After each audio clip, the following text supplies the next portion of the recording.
Broadcasting from the business capital of the world, this is the Podcast Business News Network. Well, she just happens to be one of the most amazing animal communicators on the planet. She is Ani, animal intuitive, and she's back with us. Ani, how are you? I am great. I'm great. It's been challenging since when Mercury was in retrograde. As you all know, my senior Chihuahua passed 3 weeks today. So sorry. And I remember we talked about it the day after. No, the day of. That's right. My bad. That's right. Oh, yeah. And then you had other things going on in your life, and it's great to have you back. That's all I can say. It's great to have you back. A lot of my mother was very ill and in the hospital. Thank goodness she's home today. And because she lives with me, she's older, and I wouldn't have it any other way. Yep. So what happened is my other dog, Joy, started to get very, very depressed because Grandma was in the hospital and her animal companion, her sister, for lack of better words, she died. And she had to adjust with the fact that she was no longer physically present. And that was that she didn't do well with that. She's always loved food. She wasn't eating her breakfast unless I sat the bowl next to my husband while he was eating breakfast. And that's not like her at all. I mean, a piece of food will drop on the floor and she will jump off the couch to get it. Wow. Not really as interested, very mopey, and just very clingy to me. And she wasn't like that before. She was always more independent than my Chihuahua. My Chihuahua was my little shadow. It's like, and the fact that her animal companion and my mother were in her animal companion was no longer a body, and my mother was in the hospital, and it was just a lot for her. So much change. So much in a very short period of time. But thankfully, your mom is home, and you got somebody new in your house, right? I do. His name is Valentino Ray. Wow, what a name! Wow, what kind of dog? He is a Pomeranian. He needed to be rehomed. I went on to Facebook, a private group on Facebook, rehoming in North Carolina, because I live in North Carolina, and I posted that I was looking for a dog, that was already older, that was used to being around other dogs, things like that. And this lady private messaged me, and she said, "I'm having a lot of personal issues and a lot of upheaval in my life, and I will no longer be able to take care of this dog." Wow. And I said, I want to meet him. And then my mother ended up in the hospital. Now, before then, Steve, I don't know if you remember me telling you that months before Mia passed, she told me that she was going to bring a little boy dog in my life, in our home. She actually told me that. I remember 3 weeks ago, we were talking about that because I asked you, what were you getting? What were you feeling? Yeah. So when I saw his picture, I asked him some questions and I communicated with him, and I just knew it was him. I knew that was the one that Mia sent me. Wow. And when did you officially get your new Pomeranian? I can't remember the name. Valentino. Oh, it was yesterday. Okay. Mm-hmm. Yesterday. He did not come with that name, but it was very similar to it. I'm not going to say the name. I will just say it this way. I'll say, this will be the hint. There's a maximum security prison in California that is named this name. It starts with, I'll spell it for you. Chino.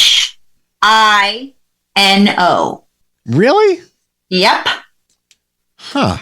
And that was the name. Chino? Chino. That's the name that the dog had.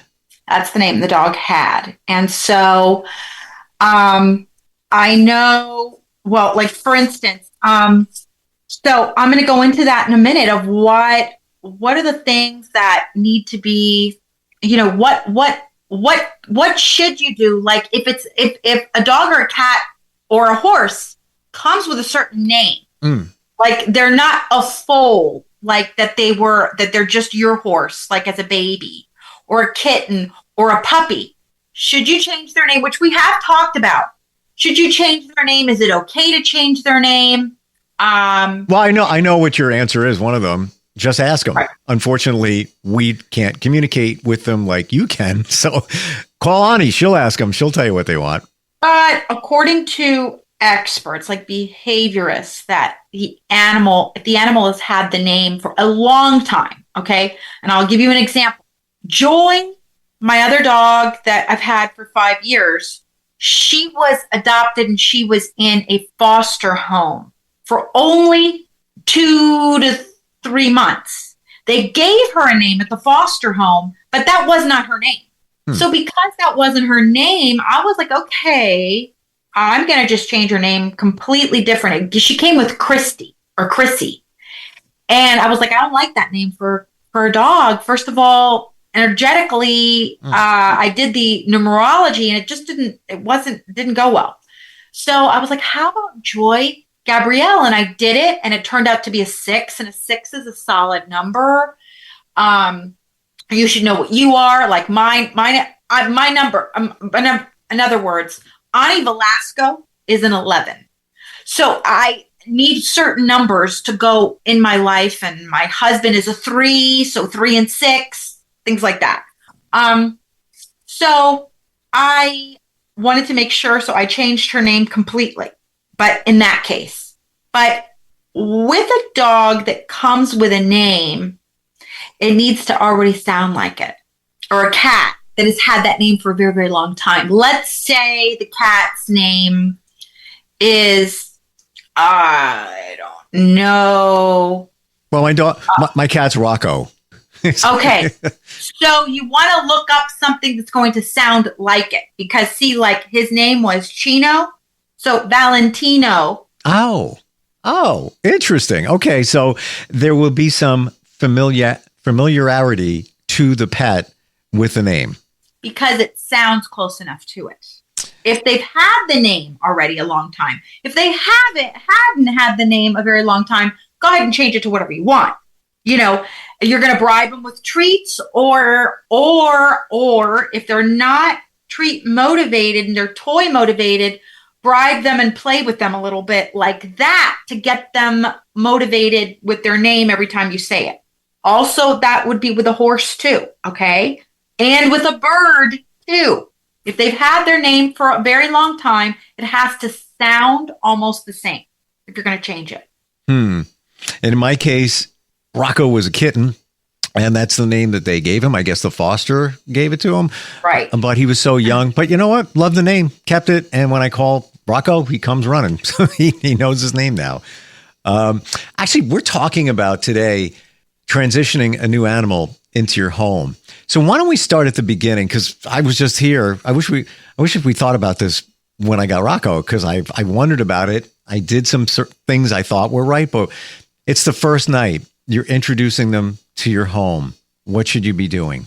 Okay, so the first night, especially let's say with a cat, you want to make sure that you have them, and with a dog too, okay, and also with a horse.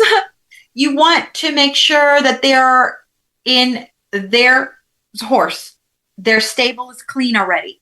That you let them the first night be kind of by themselves, kind of chill. Okay. With a cat, you're going to have just one room. Make sure that they're not allowed to go outside because they could get spooked and they could run away.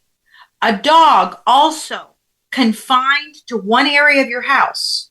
Okay. And a bird, here's the difference. A bird, you're going to want to move the cage into a noisier room so they get acclimated quicker. Wow. Never thought of that. And that all makes perfect sense. Huh. Now, I'm not talking about babies here. I'm not talking about you got the bird from a breeder, or you got the cat from a breeder, or you got them you adopted a kitten or a puppy. No, no, no. I'm talking about an older animal in this case. If you have a baby animal, they're going to adapt a lot easier. Which is what I encountered, because I kept my kitten in its own room, in my daughter's room, kept the door closed.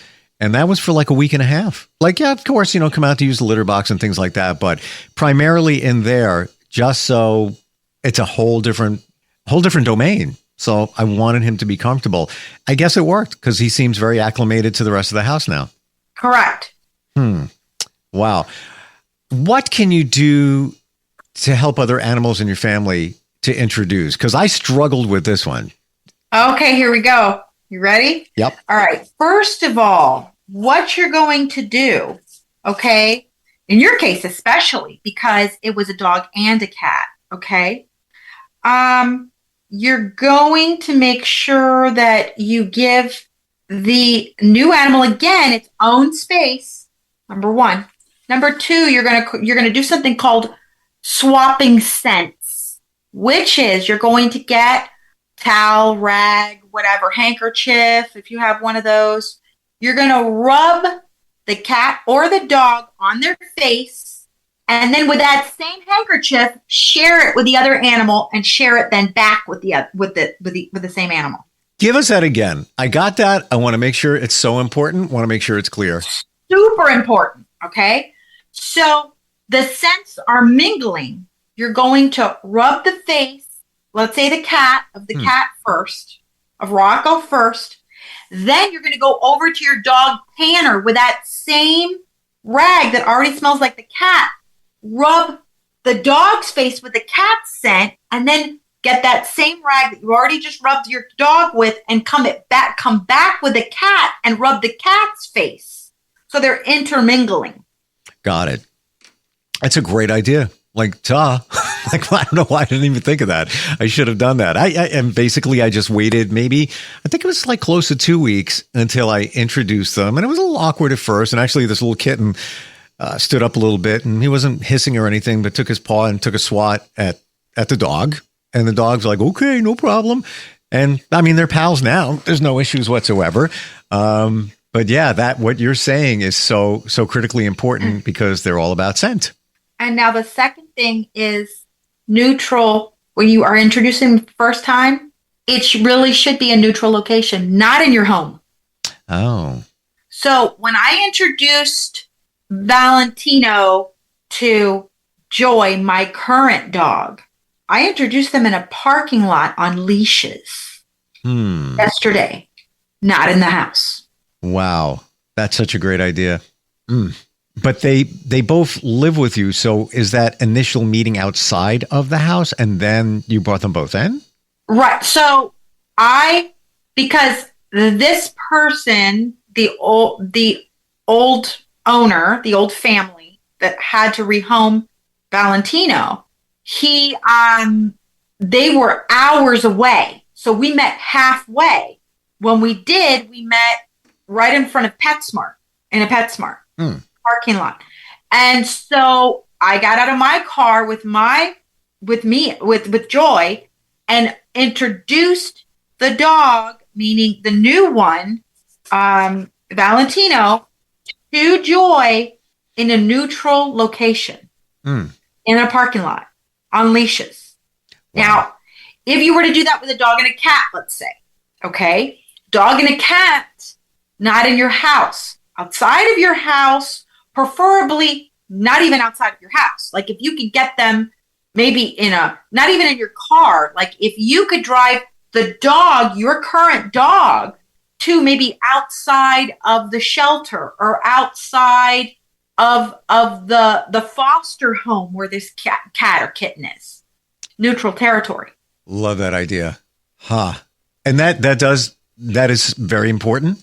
Extremely. Extremely, because you could have growling, also 2 cats. You can have hissing, because you have the current cat now that you introduce the new cat to in the current cat territory, you can have hissing, biting. It could be horrible. You don't want to do that. Yeah, you don't want that first meeting, that experience to be a negative one, because that kind of sets the tone for the future. Correct. So we have a great question. We're going to take a very short break and come back. AniAnimalIntuitive.com. We're talking about transitioning your new animal. I want to find out how long it should typically take and any other things that you can share with us. And we have a listener question, which we're going to get to when we come right back. Hang on. Get in zone, AutoZone. Welcome to AutoZone. Dashboard light problems? We can help. Our free Fix Finder service can read your check engine light, ABS light, and service indicator light, and give you possible solutions, verified by licensed technicians. You'll even get detailed results sent straight to your email so you have them when you need it most. It's the most complete free warning light report backed by technician-verified fixes. The free Fix Finder service, only at AutoZone. Get in zone, AutoZone. More details at AutoZone.com. Ani Animal Intuitive, experienced in bridging the communication between you and your animal friend, providing energy therapy for your animals who are ill or traumatized. Go to AniAnimalIntuitive.com. That's ANI animalintuitive.com. Parallels Desktop, the #1 choice of Mac users to run Windows on Mac. Windows applications run effortlessly. Parallels Desktop is seamless and fast. Whether you need to run a Windows program, develop or test, game, or just looking for the ultimate flexibility without having to restart, you're completely covered with Parallels Desktop for Mac. Fast, powerful, and easy. You don't become a 117-year-old automaker in this country by refusing to change. The Ford Motor Company does not resist, deny, or ignore change. We pledge to make our most iconic vehicles electric, to use 100% renewable energy across all global manufacturing plants by 2035, to stand for lower greenhouse gas emissions, to stand with Americans and for the planet.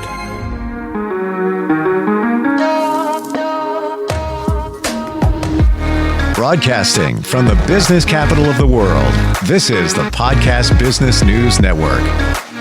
And we are back talking with one of the most amazing animal communicators on the planet. That is Ani, A-N-I, animalintuitive.com. And we're talking about transitioning with a new animal, bringing a new pet, new animal into your home. We've got Kelsey checking in from Reno, Nevada, instantfeedbacksteve@gmail.com. And she says, what's your suggestion to change your pet's food after adopting? The dog we're getting is being fed what I believe is low-quality food at the shelter. I would love to hear your thoughts. Oh my gosh, I was just going to talk about that. Thank you so much for asking this question, because this is really, really, really important. And this is not just for a dog, a cat. It's a dog. It's for a cat, a bird, any animal that you are adopting. Okay, this is extremely important. You want to introduce, you have to keep them on their, unfortunately, I'm going through this right now with Valentino. He's on a very low quality food, very like grade D. Okay, I would never give my animal this food. And so what you do is, I suggest it should take 14 days. You're going to give them the first 2 to 3 days, sometimes even 4. Okay. Their regular food. Then you're going to start to introduce extremely slowly, like a pinch at a time, until you get to the 14th or 10th day, depending on on how they're acclimating their stomach, that they've had regular stool, that they're going to the bathroom regularly, and they don't have diarrhea or constipation. That you could do that in 10 days. Okay, it's a very slow process. So should you mix the food together? Yes, but not for the first couple of days when they're in your new environment. Okay, so yeah, I'm seeing the picture now. They could still be stressed out from the new environment, and then now you have more stress with a different type of food. So get acclimated with the new environment, then then take a look at the food. I would say for the first 3 to 4 days, keep them on the same food. Okay. Yeah. And then slowly, but when I say slowly, I mean a pinch that 5th day, the 6th day, another pinch, the 7th day, another pinch. It should take 2 weeks, really. Okay. Carefully do it. That's Correct. what it sounds like. Now, the other things that I did want to talk about that are really, really important, Steve, is you really want to develop a routine right away. Keep them on that routine. This is the time they eat. This is the time that they're going out. For instance, with a bird, this is the time you're going to take them out of their cage. This is the time you're going to put them in their cage, introduce what time is playtime, with also with your horse. What time are you going to take them out of the stall, in the paddock? Are you going to ride them? Keep them. What days are you going to ride them? What times are you going to ride them? Keep them on that schedule. Same thing with a cat. What times are you going to feed them? When are you going to play with them? Okay. So it's almost like a baby. Got to keep them on schedule. You have to keep them on schedule. Bond with them. How are you going to bond with them? Again, horse, you're going to ride them. You're going to brush them. Cat, you're going to brush them, pet them. Dog, you're going to, and cat too, play, brush, pet. Same thing with cat. Same thing with dog. Bird, it's, hold them, have them on your shoulder, bond with them. Okay. From day one, from the moment you get them. So real quick, we're just about out of time, but the one thing we didn't hit up is the transition. You bring the animal into your house, you introduce them to your family, potentially another animal. How long should that full transition take? Oh, yes. Depending on the personality of the animal, and also how is if you have another animal in your home or in the environment, how are they? Are they getting along with them? Are they not getting along with them?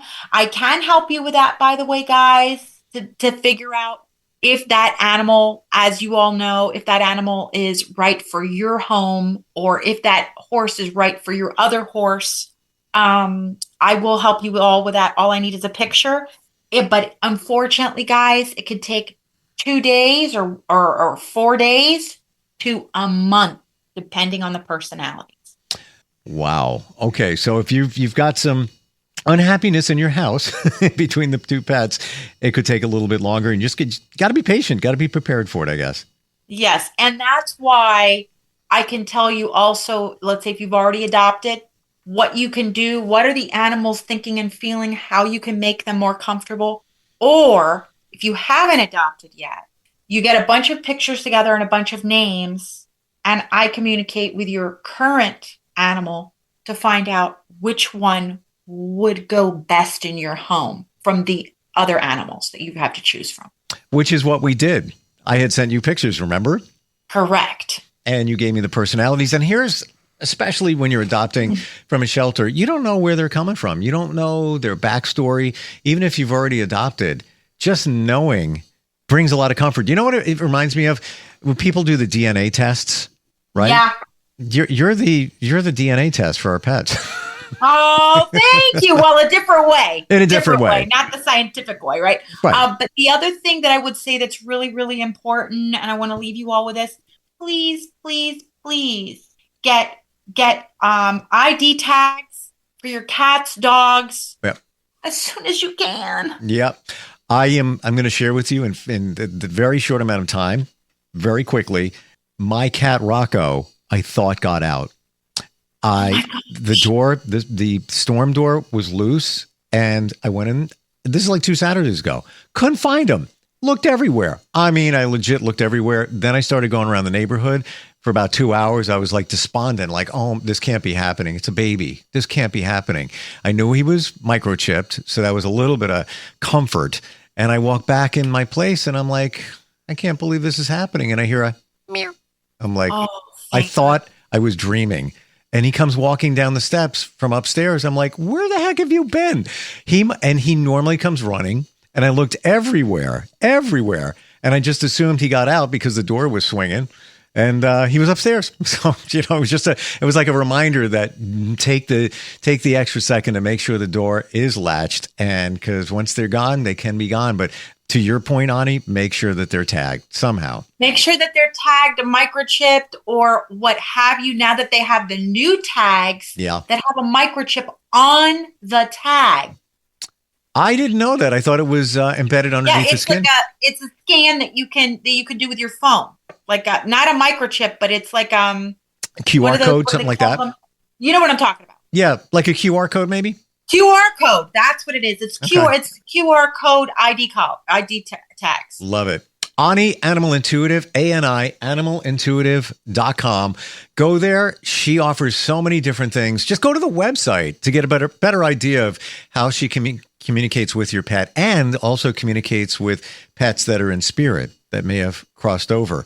Ani, great to have you back with us. I'm so happy that you have a new little bundle of four-legged love in your home, and I'm glad things are going better.